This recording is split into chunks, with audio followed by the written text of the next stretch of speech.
I support a robust system of public financing of elections. Well, Obama has promised at various points during the campaign to bring about more campaign finance regulations. He's an ardent campaign finance reformer.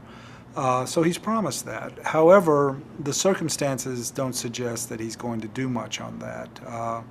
The Democratic Party in Congress now knows that the Democratic Party in general has a substantial fundraising advantage, and in the past these regulations have generally been aimed at trying to stop Republican advantages. We've made the decision not to participate in the public financing system for the general election. This means we'll be foregoing more than $80 million in public funds during the final months of this election. Obama was the first candidate ever to not use public money in the fall campaign, so it seems unlikely that he will turn on that experience and try to get a revised campaign finance system for the presidential elections, which would involve, after all, spending tax money on campaigns at a time when tax money is going to be in short supply.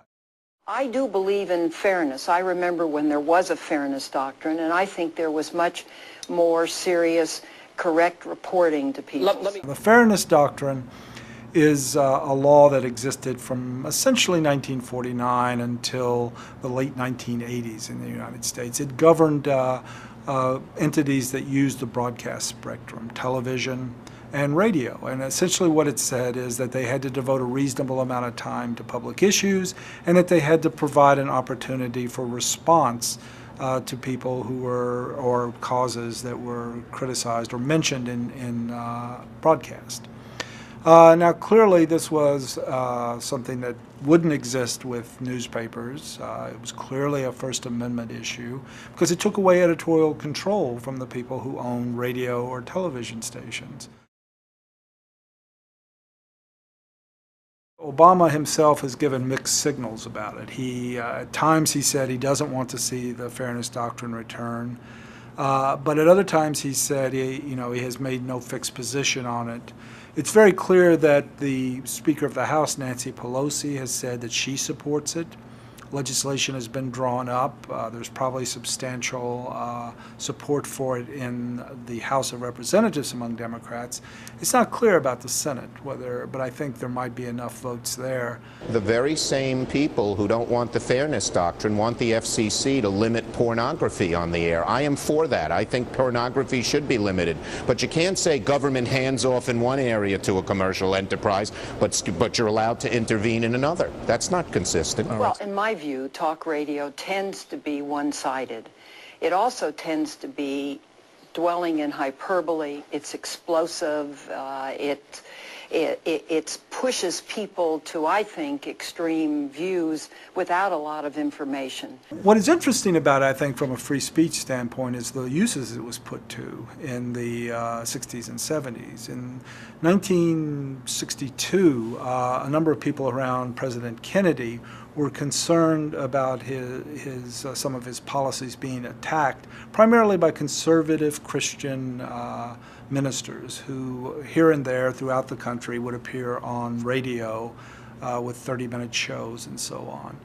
And so they came up with the idea that you would essentially, every time one of these shows was broadcast, you would send in a fairness doctrine complaint, and then you would they would also have some tapes prepared to defend whoever was attacked or defend President Kennedy's policies. Now, so far, not so bad, except for the loss of editorial control.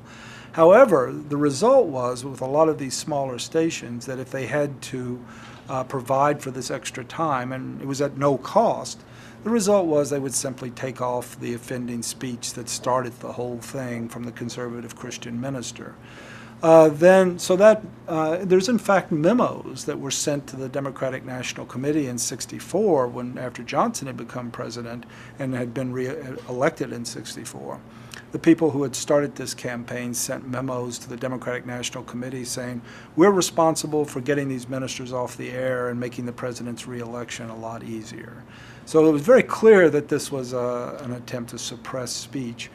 The amusing postscript is then after Nixon was reelected in 1972, he immediately sent out one of his men that worked in the White House to say to local stations, you know, there's all these problems with bias at the networks and network news. They're not being fair to the president.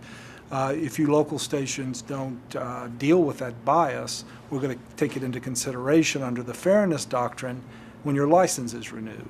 And in a way, the license renewal system itself is a lot of the problem here, but it's also the fairness doctrine. So in the 60s and 70s, there were real attempts, and some of them apparently successful, to drive people off the air.